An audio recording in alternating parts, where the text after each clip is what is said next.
Maraming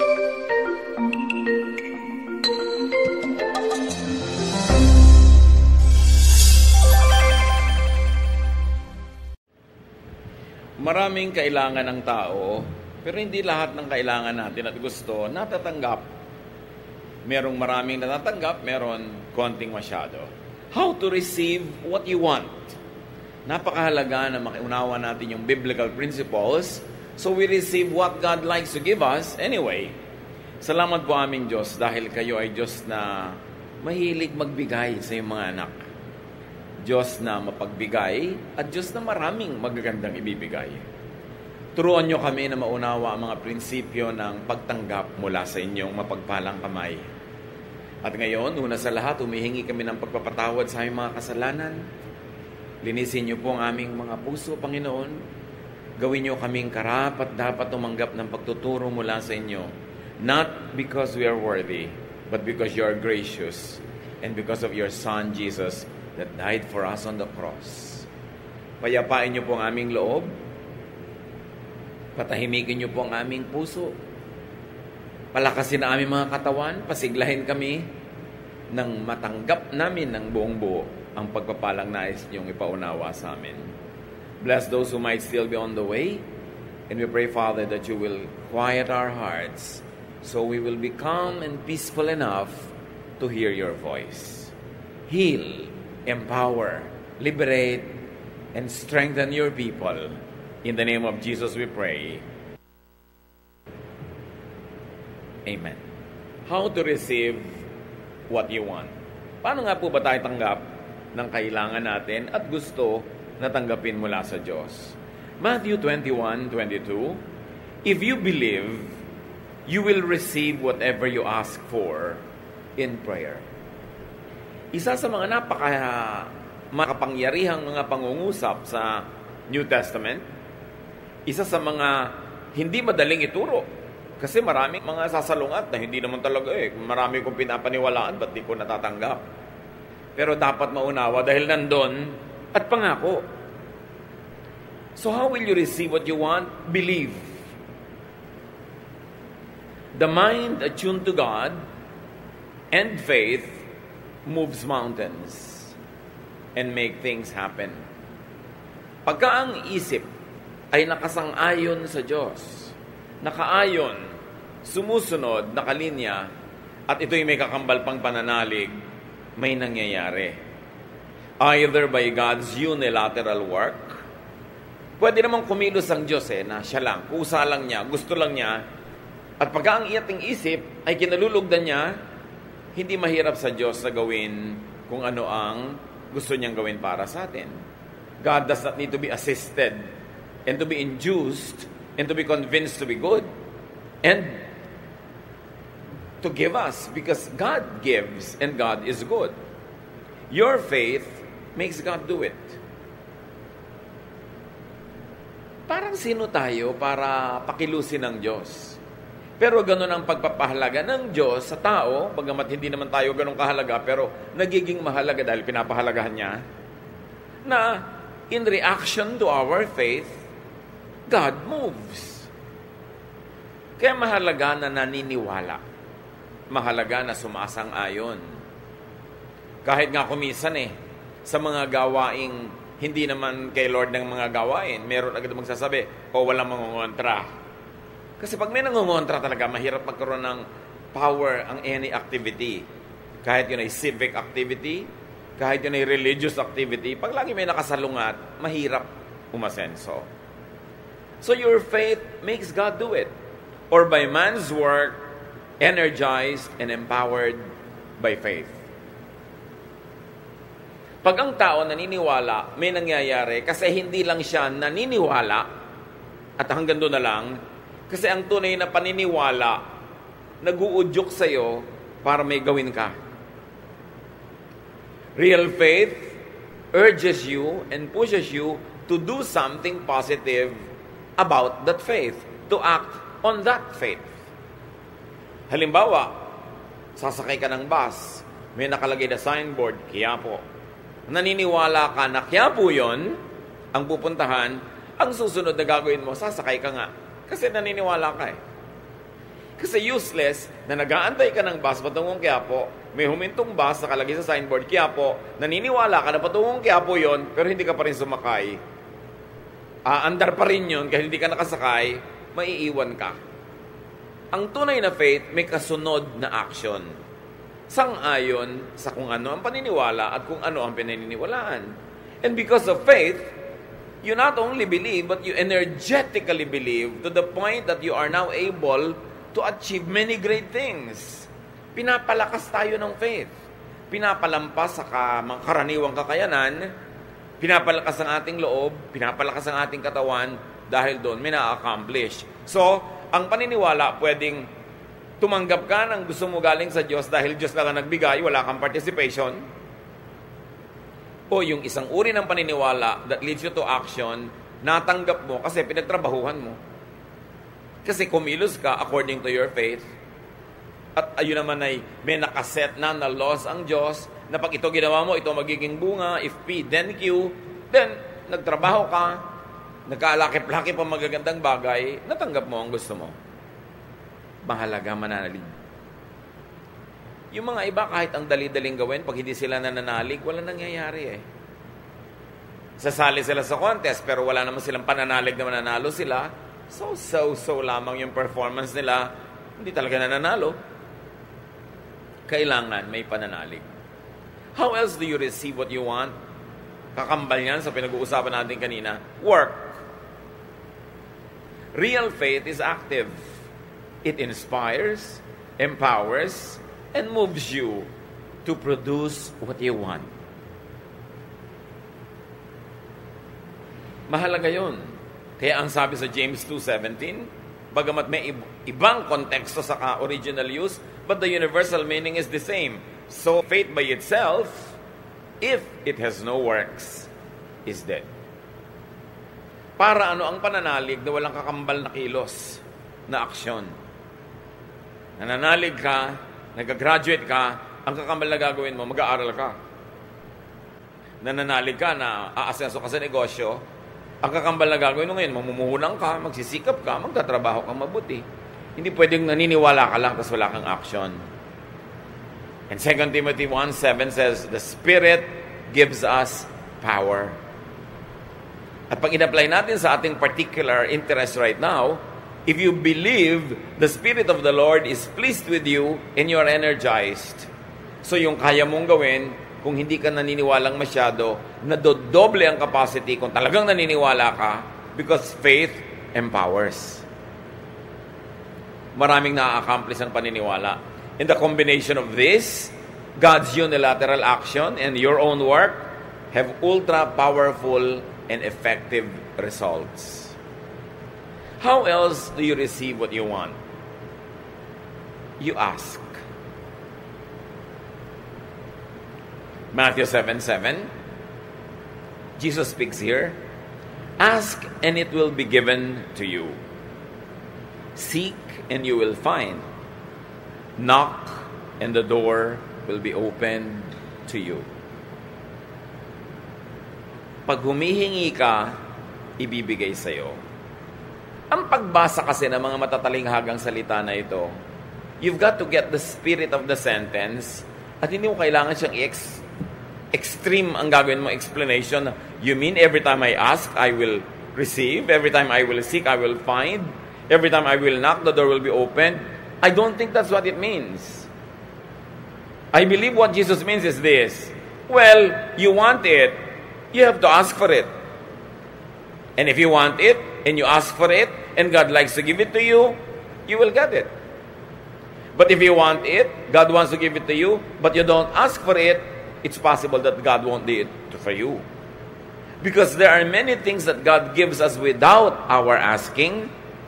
However, there are specific things that God will not give without being asked. And the point is, we don't know when God will unilaterally, by Himself, do something, and when God wants our cooperation and participation. So para lakihan mo ang iyong possibilities to get what you want, you ask, and you work, and you believe. Dinadamihan mo yung taya, dinadamihan mo yung ginagawa mo, dinadamihan mo yung tanim, para lumaki ang potential na malaki ang iyong maging ani. So, hindi lahat ng pintong kinakatokan nagbubukas. Pero walang magbubukas kundi ka muna kakatok. So, mahalaga na kumakatok, mahalagang humihingi, mahalagang naghahanap. Hindi lahat ng naghahanap nakakakita ng hinahanap. Pero, hindi mo makikita kundi ka maghahanap. And applied that way, we will understand why Jesus says that. Jesus is teaching people proactive faith. Meron kang dapat gawin. Meron ka dapat participation. But it's no guarantee na pag may ginawa ka, magkukuha mo nga yung buong gusto mo. What is guaranteed is, wala kang makukuha, wala kang gagawin. So ask through words of prayer. At dyan magaling ang maraming mga relihiyosong tao, words of prayer. That's powerful when backed up by inner faith. Baliwala yung nagpe-pray ka pero bibig lang, sa puso mo naman wala kang conviction, mechanical lang yung pagpe-pray, baliwala. Sabi ni Jesus, don't be like the pagans. They think that they will be heard for their many words. Hindi nadadaan sa dami ng salita yan at paulit-ulit. Kailangan bukal sa puso, taos, totoo. There's another way of asking. Ask through any and every other word that is not technically a prayer word. Pwede ka kasi magsabi na ganito Lord, nawa po ang laki ng maging benta ng tindahan ko today. That is asking through prayerful words. But what happens pagka sinabi mo doon sa katulog mo sa tindahan? Ngumiti-ngiti ka naman, maligo ka para maganda ang itsura natin sa ating mga customer. Hugasan mo ang mga plato para malinis, para ganahan sila. O, kailangan maganda ang presentation natin, kailangan masarap. These are words that are not prayer, right? But they are words that also ask God to bless you. Hindi lahat ng prayer yung merong, this I pray in the name of Jesus, amen. Nagpe-pray tayo tuwing nagsasalita tayo. At hindi ba sabi kung ano pa nagpe-pray mo, ibibigay sa'yo? So gusto mo pala, malaki yung benta mo, nag-pray ka, Lord, lakihan niyo po ang aming benta ngayon. Pero may mga sinasabi ka rin na words that are not technical prayers, but words that are still heard by heaven. Words that can still be blessed by heaven. Kaya pag sinabi mo umagang-umaga, buwisit namang umaga to, sira ng araw ko, prayer yan. Parang sinabi mo sa langit, buwisitin nyo na nga po araw ko, sirain nyo na lahat. And sure enough, mangyayari. Pag sinabi mo yon, masdan mo mangyayari sa buong maghapon, sunod-sunod ang mga kung ano-anong mga mangyayari sa buhay mo. Kaya pwede na mag-pray through words of prayer. Pwede mag-pray to just any word. Halimbawa, sinabi mo, Lord, bigyan niyo po ako ng mga kaibigan. Tapos may nakasalubong ka, sinabi mo, good morning. Yung word na yon, kakambal ng prayer mo. Kasi kakampi yon ng prayer mo na magkaroon ka ng kaibigan. Pero, may nag-good morning kasi hindi mo pinansin. Ano, maganda sa umaga. Pero ang prayer mo kanina, magkaroon ka ng friends. Kinokontra ng words mo, yung prayer mo. At dito tayo hindi mapagbantay, mga kapatid. Mapagbantay tayo sa formal prayer. Lahat ng sinasabi, iniingatan. Pagka-pray, ano mga pinagsasasabi natin? Lord, i-bless niyo po ang aming bansa. Pray tayo ng pray na ganyan sa Luneta, sa Cuneta, sa Quezon Memorial Circle. Puro pray for the nation. Pero araw-araw sabi, hay, pesting bansa ito. Hay, nakakainis. Hay, only in the Philippines. Ano ba ng klase Pilipinas? Minumura mo yung bansa mo actually araw-araw. Tapos kunwari, nagpe-pray ka, natatalo. Dapat tayo mga Pilipino, mag-pray through our non-prayer words. To bless our family, to bless our nation. Pag sinabi mo, may asawa ko, batugan yan. Prayer yun. Nagkakatotoo. Kasi sinasabi mo, and there is power in the spoken word. Why? Because we were made in God's image. Kahit tayo tao lang, kahit tayo lupa lang, hindi totoo yun. Meron tayong Espiritu ng Diyos na nasa atin. Di ba? God said, let there be light. Nagka-light. God said, let there be vegetation. Nagkaroon. ikaw, may image ka of God in you. Ibig sabihin, may power of God that is in you. Sasabihin mo, ay, pesteng buhay to. Nagkakatotoo. Ay, minalas na ang benta ko, nakita ko mukha mo. Nagkakatotoo. Kaya ang tinuturo sa atin sa Bible, bless, don't curse. Always bless. Kasi yun na matutupad. Hindi lang yon. Ask through thought. Isip. Sa palagay niyo ba, may pagkakaiba sa Diyos? Yung prayer na sinabi ng labi at yung prayer na nandito hindi sinabi ng labi, nakarating na rin sa langit yon. That's why you watch your thought. May kaharap ka, sabi mo, good morning, ang ganda-ganda ng damit mo, pero yung thought mong pangit. Kunwari lang, niniwala ka naman. Sabi ng thought mo, nagtutunggali ang inyong mga espiritu, naglalaban kayo. Nararanasan nyo ba yon? Pareho kayong shake hands kayo, sister, good morning, pero yung mga anino nyo talaga nagsusuntukan. Kasi yung thought nyo naglalabanan. At kahit wala siyang sinasabi mo, alam mo, inis siya sa'yo. Kahit wala siya sabihin, at alam din niya, inis ka sa kanya. Kasi spiritual beings tayo, nag-uusap ang mga spirito natin. Kaya merong, hindi naman ako inaano niyan, mabigat ang loob ko sa babaeng yan. Nararamdaman niyo yon? Kasi yung mga espiritu niyo nagtutunggali. Ganon din sa prayer, mga kapatid. Ang thought natin ay prayer. Pag sa halimbawa, yung thought mo puro, sana madapa ito, sana mapahiya siya, sana magkasakit siya. Sa palagay niyo, i-bless kayo ng langit with such negative prayers? Pag akyat ng prayer niya sa langit, tatalbog, baka sa inyo pa ulit bumalik. Kaya sabi, whatever you wish that people would do to you, do to them. Whatever you wish that people would pray for you, or think for you, think and pray for them that way. Ikaw din ang aani na iyong tinatanim. Kaya gusto mong umasenso, paasensuhin mo ang pag-iisip. So ask God through thought. And ask God through body language. Lord, palakasin niyo po ang aking katawan. Pero ang kinakain mo, puro hindi dapat kanin. Ang tamad-tamad mo mag-exercise. Anong lakas ng katawan na inaasahan mo kahit natambakan mo yan na in Jesus' name, I bless myself. Tapos pulo cholesterol ang kinakain mo, your body language is a prayer. No wonder, maraming tao, lito, hati. Kasi magkakaiba yung formal prayer sa thought life at sa body language. Ang gusto ng Diyos, one, unified self. Hindi hati ang loob.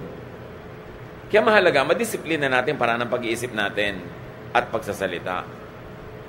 Mark 11:24, therefore I tell you, whatever you ask for in prayer, believe that you received it, and it will be yours. Let's operationalize that. Ang prayer mo na hindi word of prayer, kundi thought and action, itong asawa ko na to, mga ngaliwa ito eh. Wala akong tiwala talaga dito. Yun ang thought mo. Prayer mo yun. Sabi, believe that you have received it, and it will be yours. Hindi naman ako tutulungan itong boss ko na to. Galit siguro sa akin itong kapwa ko manggagawa na to. Yung mga ganong thought, prayer yon. Sa palagay nyo, may pagkakaiba sa langit yung Lord, this we ask in Jesus' name, na may tag sa dulo, at yung iba nating iniisip. Kaya, sinabi sa Bible, pray without ceasing.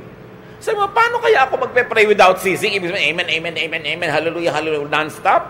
No. Ang thought mo, ang action mo, ang prayer mo, ang non-prayer mo, ang lahat ng ginagawa mo, ang body language mo, ay prayer. So, choir ka, member, instrumentalist, singer, mo, Lord, i-bless you po ang aking pagtugtog na maging maganda. Anong body language mo? Nag-ensayo ka ba? Kakanta po ako, mabless ang mga tao. Minimorya mo ba kanta mo? What is your body doing? Ang prayer ng salita mo, ng bibig mo, maging blessing ka, pero yung action mo, hindi. Tatamad-tamad ka mag-ensayo. Sa palagay mo, sabi, believe that you receive it and you will get it. pag na-discipline natin ang pag-iisip, na pag-isa-isa natin yung pag-iisip, pagsasalita na non-formal prayer at formal prayer, magiging buo ka. At sabi, hindi nagbibigay ang Diyos sa mga taong hati ang loob. Ayaw niya nung parang sinisiklot-siklot ng alon na lagi nagdadalawang loob. Kailangan solid. Complete prayer involves verbal, non-verbal words, and lifestyle prayer. Kaya pwedeng mag-pray without ceasing. Yung Lord, palusugin mo po ako. Ano yung paulit-ulitin mo? Lord, palusugin niyo ako. Lord, palusugin niyo ako. Yun yung mantra ng mga Hare Krishna. Inuulit-ulit nila para may points. Pero yung Lord, palusugin niyo po ako, sabi ng words mo. Tapos ang katawan mo, naglilinis ka ng katawan mo. Tapos kumakain ka ng tama. Tapos yung utak mo, hindi ka nag-iisip na masasama ko sa kapwa. Hindi ka nanonood ng mga horror na nakakatakot. Hindi ka nakikipag-chismisan na baka saksakin ka sa likod ng chinismis mo. Anong lusog mo na may gunting kang nakatarak sa likod mo? So, lifestyle prayer. And when you pray a lifestyle prayer, tatalab. Yung iba ang haba-haba magdasal, 3 oras. Kulang na lang magtumbling, gumulong. Pero ang pagkatapos mag-pray, ang buhay na ipinapamuhay, kabaligtaran ng sinasabi, kaya wala lang nangyayari. James 4:2-3, you want something but don't get it. You kill and you covet, but you cannot have what you want. You quarrel and fight. You do not have because you do not ask God. When you ask, you do not receive because you ask with wrong motives, that you may spend what you get on your pleasures. You see, ang linaw, sabi, ask and it will be given you. You do not have because you do not ask. Kasi mo, hindi totoo yan. Ask nga ako ng ask. Paulit-ulit nga ako nagpe-pray. Yes, yung formal prayer mo. Pero yung thought prayer mo ba, asking for the same thing? Yung bang non-verbal prayer mo, yung lifestyle prayer, yung body language, is it asking for the same thing that your formal prayer is asking for?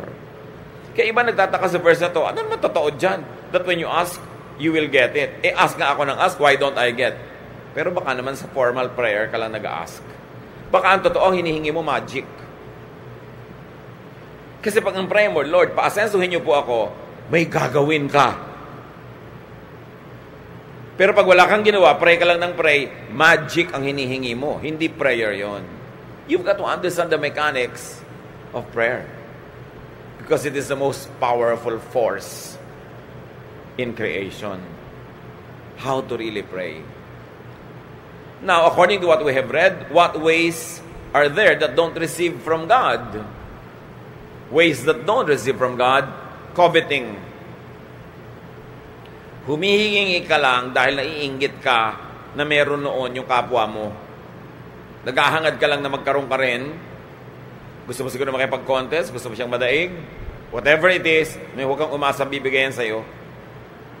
O kaya humihingi ka, you receive from God, because you are killing, quarreling, and fighting.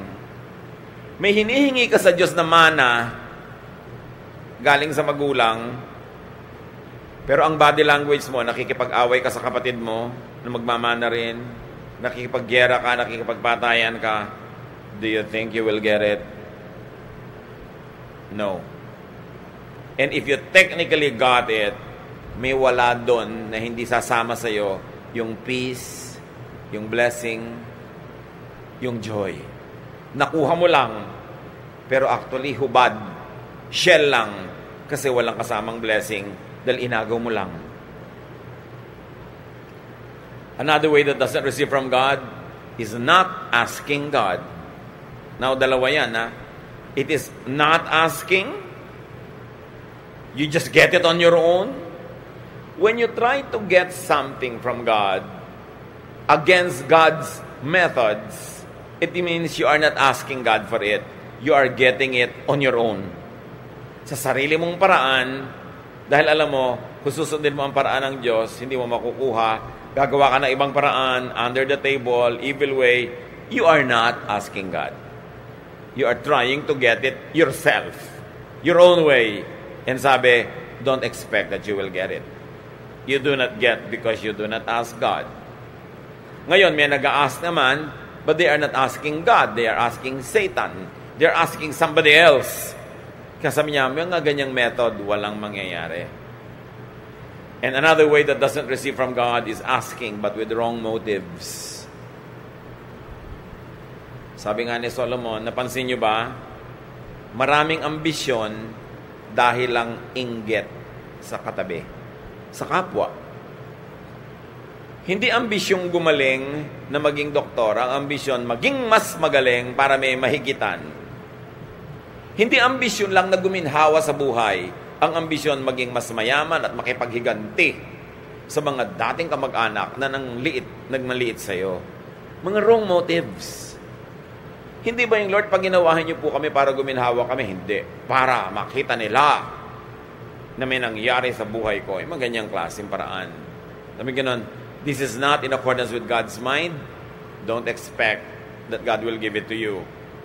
Ito ngayon ang mga mapanganib. Sabi mo, anong God will not give it to me? Nasa akin na nga. Sino ang nagbigay sa iyo? Nakakatakot lalo yan. Hindi pala Diyos ang nagbigay. Iba yung method na ginawa mo, hindi method ng Diyos. It was not God you asked. Whom did you ask? Sabi, it is important for you. What does it profit a man to gain the whole world and lose his soul? Kailangan kung may natatanggap tayo, galing sa Diyos. Sa pamamaraang maka-Diyos. Sa Diyos hinihingi.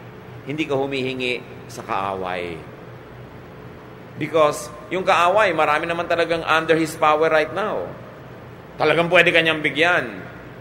Anong kapalit? Kaya tinitiyak natin, galing dapat sa Diyos. Huwag na huwag kayong maiinggit sa mga taong alam nyo na ang tinatamasa nila na kuminsan gusto pa natin kainggitan, hindi naman galing sa Diyos. Hindi galing sa maka-Diyos na pamamaraan. Ninakaw lang. Nandaya lang siya. Nanakit ng agaw ng hindi kanya. Tapos parang ang saya-saya niya, don't ever think na dapat kainggitan ng ganong mga tao. Dahil mabigat ang bayad ng ganong mga bagay. So meron kayong gustong matamasa sa buhay, do it, or ask God to do it for you. When do you do it? Pagkaya nyo. Yung sa ating human nature, na aabot ng human intelligence, human capacity, human energy, human achievement, do it. Don't ask God to do it for you. Pero pag alam nyong lampas na sa natural na kakayanan ng tao, that's when you ask God to move. James 5:17-18. Elijah was just as human as we are. And for 3.5 years, his prayers kept the rain from falling. But when he did pray for rain, it fell from the skies and made the crops grow. So niya, alam niyo si Elijah, tao lang yan tulad natin. Pero nanalangin siya na huwag umulan. 3.5 years, na ni isang patak ng ulan, walang lumagpak sa lupa. At nung siya'y manalangin naman ng ulan, biglang umulan at tumubo ang mga halaman. Pagkaya mo, huwag mong ipagawa sa Diyos. May lalapit sa'yo, merong may sakit, walang papagamot. So, sige, pagpe-pray kita. May pera ka sa bulsa mo, magpe-pray ka. Kaya mo yon. Huwag mong ipagawa sa Diyos. Kaya mong tulungan, ipapadala mo. Kaya sabi sa Bible, sabi ni Jesus, huwag niyong gayahin yung mga ibang mga Kristyano dyan. Mga ibang mananampalataya na may lalapit. Sabi, sige, I wish you well, nawa mabusog ka, nawa gumaling ka, nawa guminhawa ka. Pero wala kang mabinibigay ni ano? Kaya mong sasabihin, Lord, nawa ipapasin niyo ako sa test. Anong kaya mong gawin? Mag-aral ka. Paasensuhin niyo po ang buhay ko. Anong kaya mong gawin? Magsikap ka. Huwag mong ipapagawa sa Diyos yung inilagay na niya sa iyo yung kakayahan para magawa mo mismo. Pero yung hindi mo talaga kaya, yun ang ipapasa Diyos. Tulad ng example na nakita natin, hindi naman kaya ni Elijah na pigilin ng ulan eh. Pero dahil ang kanyang hinihingi ay ayon din naman sa kalooban ng Diyos, reasonable, dahil dapat turuan ng leksyon yung buong bayan, hiningi niyang huwag umulan, natupad. How else do you receive what you want?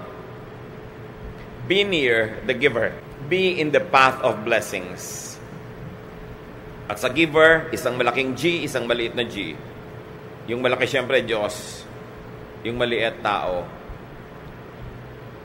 Gusto nyo na tumanggap ng maraming mabubuting bagay sa buhay, dumikit kayo sa makakapagbigay nun o doon sa binibigyan ng Diyos na pwede kayong maanggihan, maambunan ng grasya. Hindi man kayo yung gustong pagpalain, kadikit kayo sa pinagpapala, napagpapala na rin kayo. Kaya ang sinasabi sa Bible, choose your companions. Bad company destroys morals. And not only that, yung parusa para sa bad, nadadamay ka kung nakadikit ka. Lalo asawa ka, anak ka, magulang ka nang gumagawa ng mali. Wala naman akong ginagawang mali, ba't ako nadadamay? Kadikit ka eh.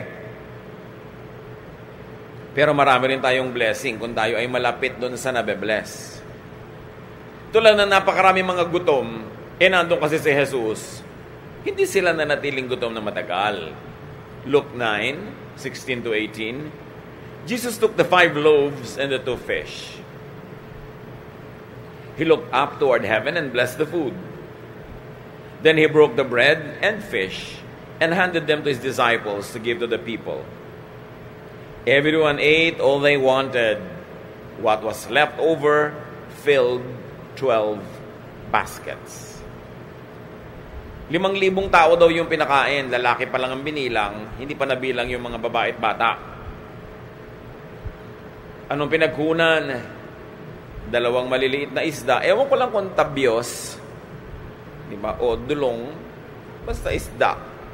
Sa bagay, wala nun sa Israel. So, malaki-laki ng konti yung isda siguro. Pero ano naman ang size sa mga isda ng mga maralita? Yung nag-donate lang naman isang simpleng batang shepherd. At 5 maliliit na tinapay, napakain ng lahat. Si Jesus kasi yun eh. Ang lesson dito mga kapatid, be in good graces. Be in the good graces of givers, of distributors. And of course, the best giver is the Lord Jesus. Pag malapit ka sa Kanya, malayo ba namang mapaghimalaan ka? Malayo ba namang mapakain ka? O malapit ka sa bine-bless niya, malayo ba naman na pati ikaw mapakain na rin? So mahalaga to be in the path of good blessings. To be in good graces of givers. Alam niyo maraming tao, kaya gutom, kaya hikahos, kaya hirap. Yung mga pwedeng tumulong at magbigay sa kanila, ininis nila, dinala, inutangan, hindi binayaran. Matapos silang tulungan, sinisbis pa nila. Bibigyan sila, mamaya nandyan na naman sila, bibigyan sila, nandyan na naman hanggang kadalaan at pinagtataguan na. Marami sanang paraan para ma-bless tayo ni Lord. Pero yung mga daan patungo sa atin ng blessing, bara-bara-bara. Sino nagbabara? Bad conduct ng tao. Muna ko, wala po nagpapautang sa akin. Pag may nagkukwento sa ng ganon, parang kawawa siya, ang sama-sama ng mundo. Ang dapat mong isipin, gaano karaming sinuba mo na wala na tuloy magpapautang sa'yo? Pag kami mga dumadaing, hirap na hirap po ako, may mga kapatid naman ako, asenso yung buhay, hindi ako tinutulungan. Imbes isipin mo agad na masama yung mga kapatid, ang unang mga isipin, anong ginawa mo, nakawalang hiyaan sa mga kapatid mo, at natitiis ka tuloy. Kasi pagka ang tao, hindi siya dinadatnan ng blessing, madalas, siya ang may kasalanan nun, hindi ang mundo. Kasi ang dami-daming blessing na pwedeng makarating sa atin. Ang daming pwedeng pagdaanan. Ano't walang makarating sa'yo? Sisisihin mo buong mundo? O something is wrong with the way you deal with people? Pag may naasahan ka, dadaganan mo na hanggang madurog. Pag may tumulong, hindi mo susuklian ng maganda? Anong kailangang sunod-sunod, tuloy-tuloy, at pakyaw-pakyaw na mali mong gawin para lahat ng tao sa planeta magkaisa-isang ayaw na nilang tulungan ka? Don't tell me sila lahat ang may mali. Kaya mga kapatid, pag may lumalapit sa inyo, huwag kayo agad-agad naawa, huwag kayo agad-agad nagsisimpatya na wala pong tumutulong sa akin sa dinami-rami ng tao. Ang itatanong mo, ba't kaya siya hindi tinutulungan? Likas naman sa tao matulungin hanggang madala lamang. So do not needlessly oppose, offend, and alienate dispensers and channels of blessing. Sa isang pamilya, usually may isa o dalawang kapatid naman na medyo umaangat-angat. Ikaw hindi makaangat-angat. Huwag mo nang inisin. I-please mo na. Huwag ka nang makipagtalo, makipagyabangan.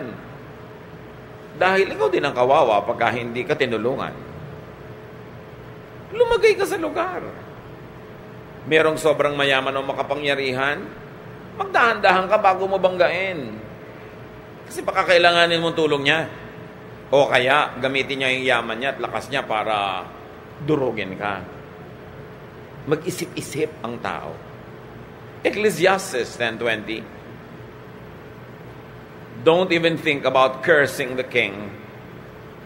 Don't curse the rich. Not even in secret. A little bird might hear and tell everything. Empleyado ka, chinichismis mo yung amo mo sa kapwa mo empleyado. Next week, may memo ka, nalipat ka sa branch nyo sa Spratly Islands. Huwag kang magtaka. Bumabangga ka sa pader Di ba? Babanggain mo yung amo mo. Ang daming mga mayayabang na tao, no? Empleyado ka, binabangga mo yung amo mo dahil tinitiisip mo mali siya. Sa mali siya at sa tama siya, she has the gold. And you know the golden rule. Whoever has the gold, rules. Babangga ka, ipagpipilitan mo yung alam mo. Mamaya, ikaw natanggal sa trabaho. Sino ngayon ang gutom? Di ikaw. Dapat marunong ka makibagay, makiayon. Lumagay ka sa tama mong lugar. Kasi wala kang kapangyarihan. At kahit may kapangyarihan ka pa, ba't mo naman uubusin sa pakipagbakbakan sa iba? Pareho kayong pagod pagkatapos, pareho kayong lugi. Dapat ang tao, you live peaceable lives. Diplomatic ka. Pinipilit mong huwag may magalit sa'yo. Mga kapatid, tatandaan nyo to. Hanggat maaari, huwag kayong manggagalit ng sino man. Kahit sabihin mo, nobody naman siya, mababa ang ranggo, kaya ka rin yan saksakin ng ice pick sa tenga. Diretso sa utak mo yun. Di ba? Huwag kayong manggagalit ng tao. Hanggat maaari. Kasi ang taong galit, nagkakaroon ng energy against you. Pero kahit may sama ng loob sa yung tao, kung hindi naman galit, hindi dadami yung energy niya to the point na maipon yun na kaya kanya at gusto kanyang saktan. May mga tao na kahit saan na lang mapunta, may nakakaaway. Bakit ka mga away? Ba't ka makikipag-away? Kasi lahat ng mga makakaaway mo, lahat ng kapangyarihan nun gagamitin laban sa'yo. Tapos eto ngayon, nag-a-apply ka sa trabaho. Siya pala yung clerk doon. Nag-aayos sa mga application form. Nung nakita yun sa'yo, tinapon na sa basurahan. Kung naman, abang ka ng call, wala nang tatawag sa'yo. Kasi may nainis kang clerk. Hindi naman mahirap isipin yung mga ganyan sa buhay. Maraming blessing hindi dumadating kasi ang body language mo, ayan na naman tayo, di ba? Sinasabi ng body language mo, ayoko magkaroon ng trabaho. Kasi nangiinis ka ng tao, hindi mo alam, later sila pala may kapangyarihan kung makaka-apply ka or not. Pero ang body language mo, nangiinis ka, pero ang prayer mo, Lord, bigyan niyo po akong trabaho. Pero may natatapak sa'yo, inirapan mo. May nakasundot sa'yo ng payong, hinampas mo. Tapos biglang nagkita kayo, siya pala yung mag-i-interview sa'yo. Tapos ka na. Don't even think about cursing the king. Hindi lang yung king na may corona dito. Lahat ng tao, hari, even for just a few minutes, sa isang sulok ng mundo. At kung nagkataong nandun ka at kailangan mo yung tulong niya, siya yung hari, walang mangyayari sa'yo. Huwag palaaway. Huwag nakakainis. Be likable. One, because you're godly. And even if you are not godly, be likable because you are wise. Because when you are liked, people help you. And we all need help to get off, to start off. Sabi nga nila, we all need help at the beginning and at the end. And people help those that they like. Kahit sabihin mo pa na self-sufficient ka ngayon, may kaya ka ngayon, malakas ka ngayon, lagi bang ganyan yon? Yung mga magulang na malalakas, may kapangyarihan kumita ng pera, hindi gamitin yung kapangyarihan at yung tanghaling tapat ng lakas ng buhay nila para mahalin yung mga anak. Ang nakatanim sa puso ng anak, sama ng loob sa magulang. Yung pagneneglect ng magulang, pagpapabaya sa kanila, pagtanda mo, aalagaan ka kaya nila.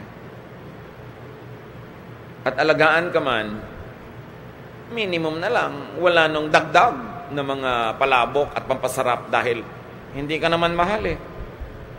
So sinayang mo yung pagkakataon na yung mga anak mo, dependent sa'yo, walang ibang pwedeng asahan, mga inosente sa buhay, pinalampas mo, hindi mo tinaniman ang lahat ng mabubuting bagay. At pag naglakihan na sila na hindi mo na pwedeng taniman at baka wala ka na rin namang maitanim kahit gusto mo, doon ka ngayon nangangailangan ng ani. Paano ka? So kung ang prayer mo, Lord, nawa pagtanda ko o kung mga ilangan ako, mahalin ako ng anak mo. Ano yung body language mo ngayon sa anak mo? Iba yung prayer, iba yung body language. Ganon din sa asawa. Ang laki-laki ng pera mo, hindi yung asawa mo i-treat mo. Kung sino-sinong ipapasyal mo sa Boracay. Pagka naman dumusuka ka ng dugo at nagkasakit ka, balik-balik ka sa asawa mo. Aalagaan ka ba niyang dala-dala mo sa Boracay na yan? Ako, labo yan. Ang tao sayang, sayang yung lakas, yung pera, yung panahon, hindi ito pinagtatanim ng tama. Kasi akala nila lagi na lang silang self-sufficient. But no. Darating at darating yung panahon na mabubuhay ka lang dahil sa awa ng kapwa. Kaawaan ka ba? Kaawaan ka kaya? Nung ikaw ba ang may kakayanang maawa ay naawa ka? So yung prayer, hindi lang salita. Gawa, isip. Pag naglakip-lakip, natutupad. Don't make enemies. Kahit walang kwentang posisyon niya ngayon, kahit mahina siya ngayon, gumugulong ang buhay, yung mga dating nasa ilalim na palalagay sa ibabaw. Sa mo, ba't naman po ako hindi na napaibabaw? Baka putik ka talaga, nandun ka lang sa ilalim, hindi ka gulong. Kasi kung gulong, dapat gumulong ka eh. Ba't hindi gumugulong ang buhay mo? May problema ka nun. Huwag mong sisihin ang mundo. Huwag mong sisihin ang planeta, ang mga anghel, ang mga Kastila at Hapon. Dapat sarili mo, tingnan mo, anong problema ko? Ba't di ako umaasenso? Bakit pag may 10 nag-apply, natatanggap yung 9 ako, hindi? Mabuti pa ang kalendaryo, may date, ako wala. Siguro, baka hindi mo pinapackage ang sarili mo. Mabuti pa ang makinilya, natataypan. Look at yourself. What are you doing with yourself? Kasi hindi naman tayo nilikha ng Diyos na powerless. May power tayo to shape the direction of our lives. You cannot always create every detail of it, but you create the general direction where you will go.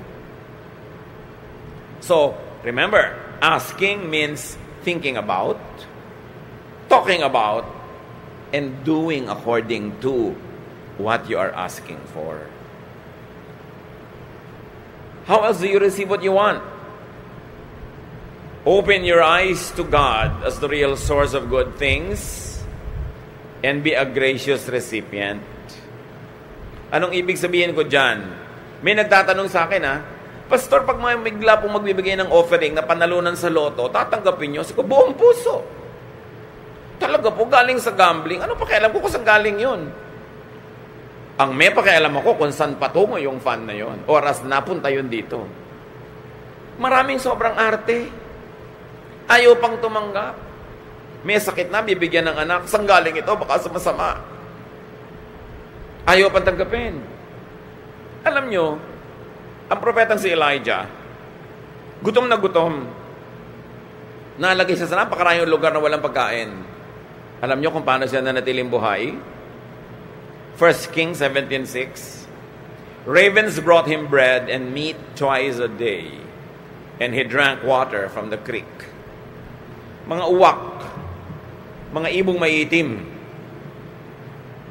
mga ibong considered in Israel as unclean. At alam nyo kung paano kumakain ng uwak? Ninanakaw niya. Huwag kayong magpapatuyo ng mga tapa at mga kung ano-ano, dadagitin ng uwak. Nagpapatuyo kayo ng mga danggit, mga kung ano-anong mga sari-saring pagkain, ninanakaw niya. So in other words, itong propeta, ang kinakain niya araw-araw, nakaw. Bagamat hindi siya nagnakaw, yung uwak, dala-dala ni uwak yung karne, kinakain ni propeta. Kung si propeta, ginagaya yung mga ibang relihiyoso, hindi ko kakainin yan, maruming pinanggalingan.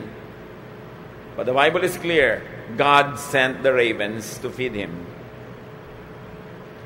So kahit na ninakaw ng uwak yun sa isang tao na nagpapatuyo ng mga karne, yung tao na yon, yung karne na yon, yung planeta, pag-aari yun ng Diyos. So pag Diyos ang nag-assign, kunin yan, ilagay doon, hindi yun nakaw. And that's what I want to say to you, mga kapatid. Huwag kayong sobrang masaya.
Huwag kayong sobrang maarte sa blessing.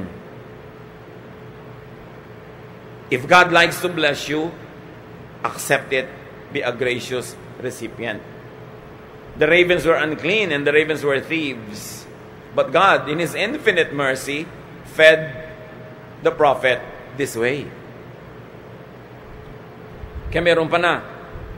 Paano po yung pastor? Wala akong trabaho, ang tagal-tagal na. Wala akong maipakain sa mga anak ko.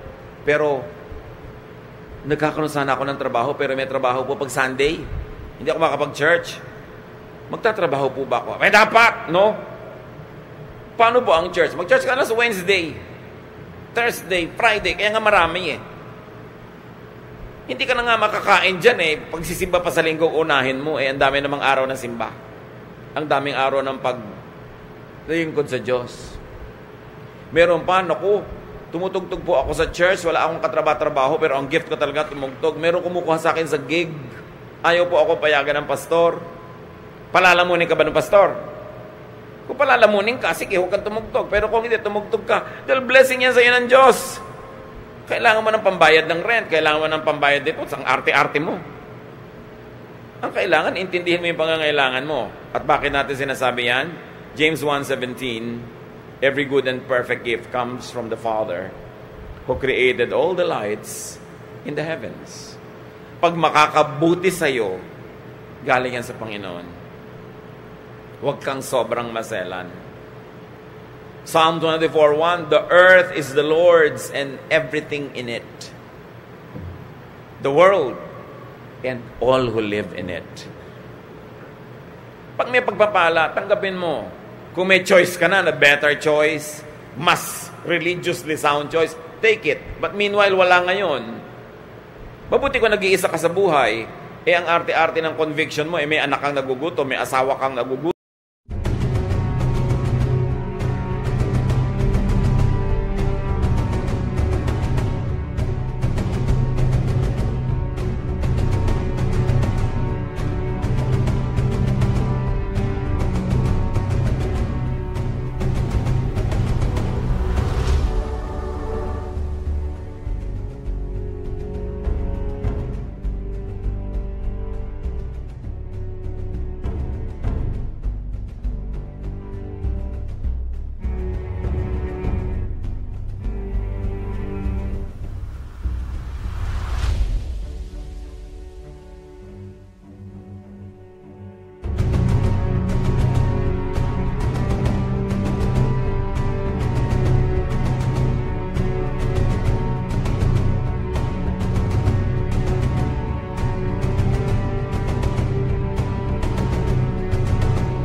Munti ko, nag-iisang katawan ka lang. Marami pong tao hindi nabe-bless kasi sobrang maselan. Hindi ko naman sinabing magnakaw kayo, hindi naman kayo uwak. Pero kung dinala nung uwak nandyan na, kainin nyo na. Tanggapin nyo na as blessing. Di ba? Kailangan malaki ang pinagkukunan natin sa pag-unawa sa kabaitan ng Diyos, hindi ang kitid. Maraming mga mananampalataya ang lapad ng kalsada, doon lang dumadaan sa puting lane sa gitna. Pinapaliit ang mundo, samantalang malaki dapat. Ano pang pwede mong gawin para ma-impress mo ang Diyos sa kalinisan mo? No one is righteous, not even one. So when God wants to bless you, be a gracious recipient. Apply this in your life and receive what you want. But remember, you do not have because you do not ask. And to ask is not only to say it with your words, but to think about it, to work on it, and to be faithful to it every waking moment and sleeping moment of your life. And when you do the best, according to God's will, and because God is gracious, there is no doubt that God will give you what you want. Hindi ipaghihirap ng Diyos na bigyan ka. Hindi ka bawasan sa Kanya dahil lilipat lang from one place to another. Yung pera lilipat lang from this to your bulsa. Do you think may mawawala sa Diyos doon?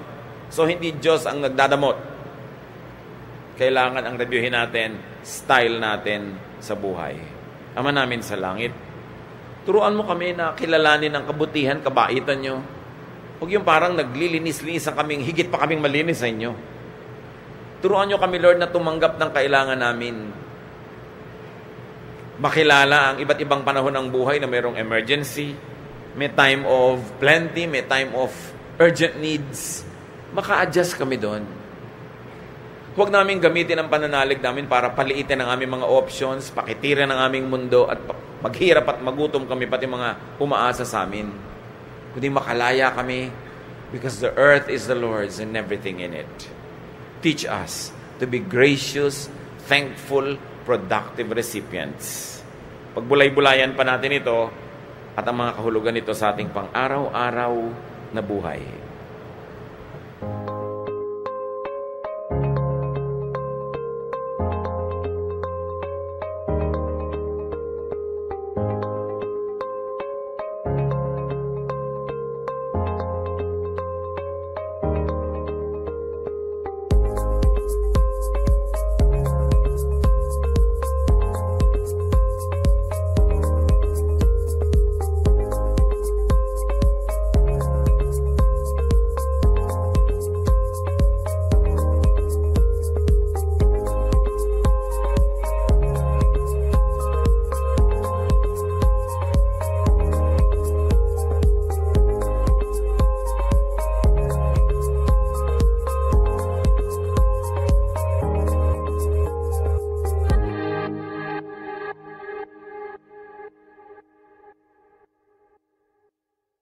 Love to you, mga pamangkin.